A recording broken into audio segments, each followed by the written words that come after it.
गणेश जी की कृपा, श्रद्धा और भक्ति का चमत्कार। एक ब्राह्मण था। वो रोज सवेरे उठकर गंगा जी नहाने जाता और आकर गणेश जी की पूजा करता था। उसकी औरत को पूजा अच्छी नहीं लगती थी। वो हर रोज ब्राह्मण को कहती, सुबह ही पूजा लेकर बैठ जाते हो, मैं घर का काम काज झाड़ बुहारी कब करूं? ब्राह्मण उसकी बात नहीं सुनता था। एक दिन ब्राह्मण गंगा जी नहाने चला गया तो पीछे से ब्राह्मणी ने गणेश जी की मूर्ति को छुपा दिया।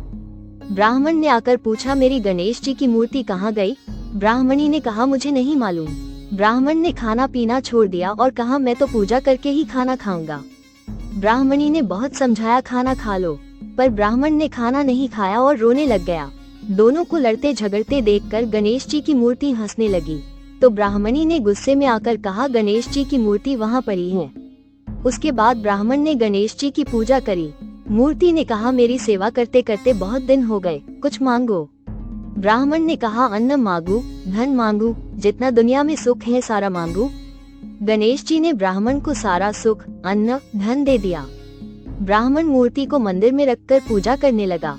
ब्राह्मणी को इतना अन्न धन मिलने से उसको भी पूजा करने की श्रद्धा हो गई। वो ब्राह्मण को बोलकर मूर्ति घर ले आई और खूब प्रेम से पूजा पाठ करने लगी। हे गणेश जी महाराज, जैसा ब्राह्मण और ब्राह्मणी को सुख दिया वैसा सब किसी को देवे।